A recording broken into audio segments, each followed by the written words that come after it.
and gentlemen, welcome back to the Wrestling Frame. I'm just here to share a little something with you guys. You see, my neighbor, she packed up and moved. I didn't know I was that annoying, but hey, I'm fine. No, she packed up and moved, and she was basically like, I got a few DVDs you might want to run. So I figured, okay, probably DVDs or a couple movies or whatnot.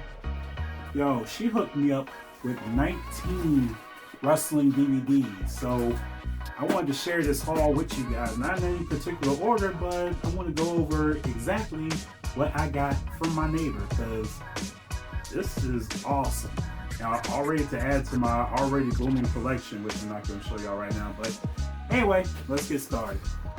Okay, the first item in here is actually not a DVD. It is a clip-on Women's Championship belt buckle. Now, I'm probably going to give this to my daughter or my niece. The only problem is they don't really wear belts like that. But yeah, this is from Jack Specific, so, or if any of y'all got daughters or wives that might like something like this, probably hit me up and we'll work something out. Anyway, we have TLC 2011. Now, granted, this really wasn't one of my favorite pay-per-views, but still good to have. This is the one. Okay, so when you look at the match card here, it's when it was Mark Henry versus the Big Show. They fought like what, a few times before Brian came and cashed it in. I don't think that was around this time, but then you had CM Punk in a triple threat match with Alberto Del Rio and The Miz. And I could be wrong on that cash-in part. I really can't remember. But yeah, it was a decent pay-per-view. Of course, Triple H versus Nash and that whole sledgehammer match thing. But yeah, TLC 2011 in the collection. And here we are with Royal Rumble 2014. Now, this particular Royal Rumble, this was the one that Batista won, and I think around this time he was dubbed as Batista. Yeah. And this was the Royal Rumble that happened right before WrestleMania. So, yep, Royal Rumble 2014 in the collection. And we have Survivor Series 2014. Now, honestly, this was actually a decent pay-per-view. The only thing about it is when you look at those who were, debuting and successful in the pay-per-view, for instance, Sting made his WWE debut. Where is he now? AEW. This is the one where Dolph Ziggler won and took power from the Authority. Dolph Ziggler fell down the card. Authority was back in power within a few months. But you know what? Still a decent pay-per-view, like I said, in the collection. Then we have Night of Champions 2015. This was what we thought was going to be Sting's last match. Of course, he got injured in the match with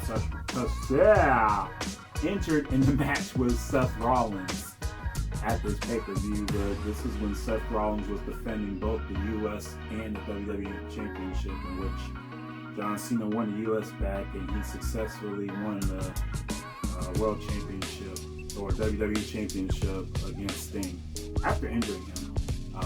So that retired Sting, but we all know how that played out. Nothing's ever for sure in the wrestling business. And of course, we have a collection DVD of 3 disc set actually. Best of Raw and SmackDown 2015. This is definitely a good keep, and I'm glad to have this in my collection. Awesome. Then you have Survivor Series 2016. Probably the only time you see Lesnar get obliterated. Of course, this was Goldberg versus Lesnar, in which Lesnar dispatched him fairly quickly. But when you think about it, past kayfabe, apparently that was Brock's idea to get Goldberg kind of set up properly. So can't be mad, but decent. Of course, Survivor Series match. Was it Raw versus SmackDown? Yep. I think Bray Wyatt won this. Yeah, so interesting. Then you have Royal Rumble 2017. The Universal Champion at the time, Kevin Owens, defends against Roman Reigns. Well, they're both pretty strong and active in the company, so that aged very well. Then you have Randy Orton win the whole Royal Rumble, and you actually had John Cena win his, well, so far, his last WWE Championship from AJ Styles. So, decent pay-per-view. Glad to have in the collection. Next, we have a double feature DVD. Looks like it has Elimination Chamber 2017. This is the pay-per-view in which Bray Wyatt wins his first WWE Championship, defeating the likes of John Cena, AJ Styles, and so forth. Also, it shows Naomi wins her, was it first?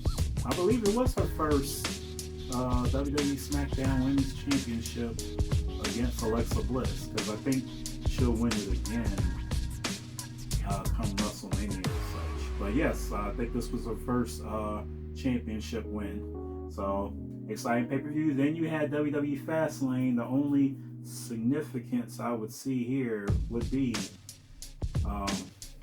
Goldberg winning the Universal Championship from Kevin Owens, which a lot of people, well, they kind of had mixed feelings about it. But deep down inside, I knew it was going to be Brock and Goldberg at WrestleMania, so I ain't feel no type of way about it at all.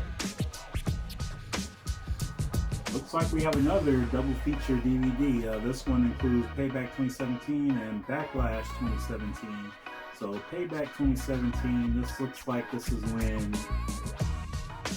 Alexa. Oh, well, if it's Bayley versus Alexa, then Alexa won. That's one thing I was always worried about. Why did they have Bayley fall to Alexa every time? But you know what? That's neither here nor there. Not going to be opinionated. And then you had Chris Jericho and Kevin Owens, former best friends, fighting for the U.S. Championship. And this is when Braun Strowman went up against Roman Reigns. Now, I can't remember. Maybe y'all can tell me in the comments. Is this the pay-per-view where he flipped over the ambulance?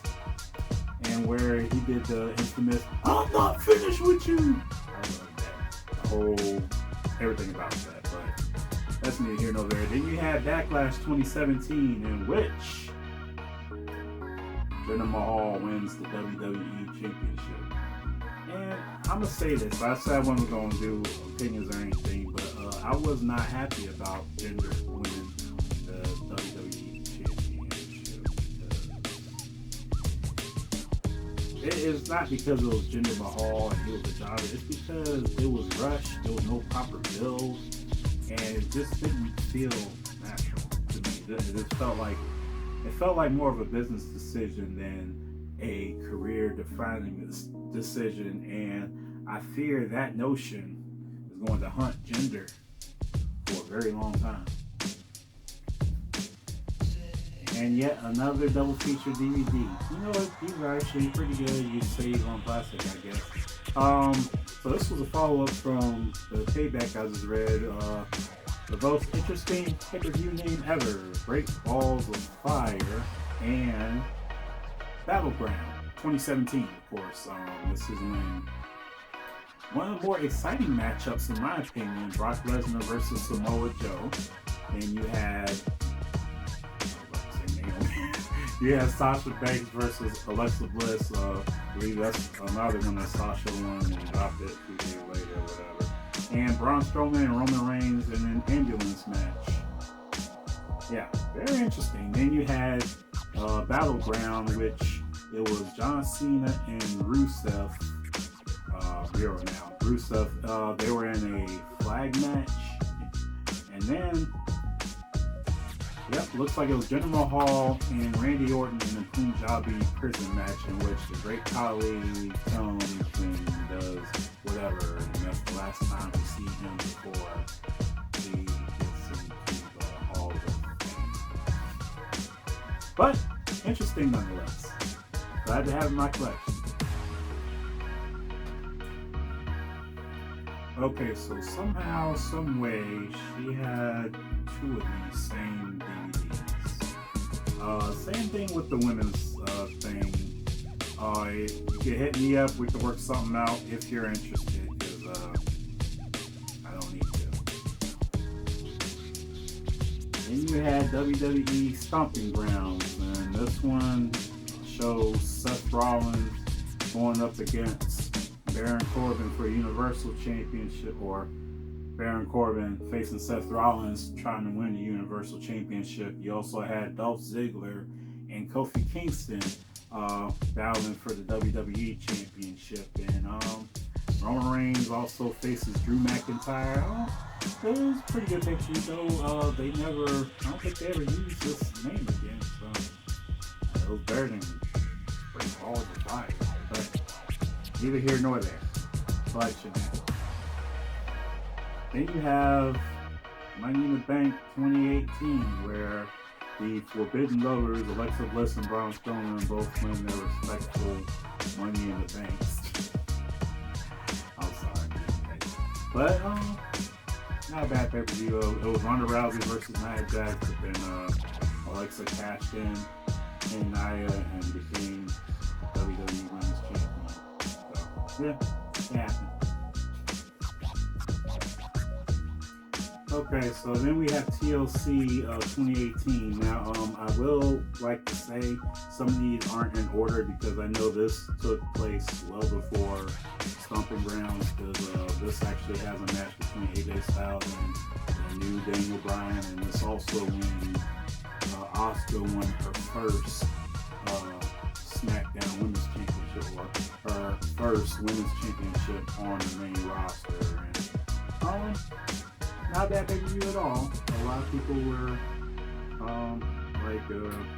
they didn't like the ending, or they thought more was going to happen, but nope. Glad to have them in the collection. And Hell in a Cell 2019, which a lot of people. I'm sorry, I was checking to see what's in here. Oh, this came with Kevin Owens card. Oh, nice. So a lot of people consider this the worst Hell in a Cell match in the history of the WWE. I'm inclined to agree. I never knew there would be any type of disqualification in a Hell in a Cell match, or why they would put the Fiend in that vulnerable of a spot for that to even happen. But hey, to each his own, and I'm glad they stopped using that stupid red light. Okay, I'm gonna stop with the opinions, I promise. Look, I'm a wrestling fan. If you're watching this, 9 times out of 10, you're a wrestling fan, so you understand where I'm coming from. Anyway, Hell in a Cell 2019 in the collection. Super Showdown 2020, in which the second DVD in a row in which the Fiend gets screwed, where Goldberg handily defeats the Fiend. And I hear another. And this one comes with Finn Balor card. Okay. I didn't know we had cards in it. But yeah, I'm not a fan of the Saudi shows, but it is what it is.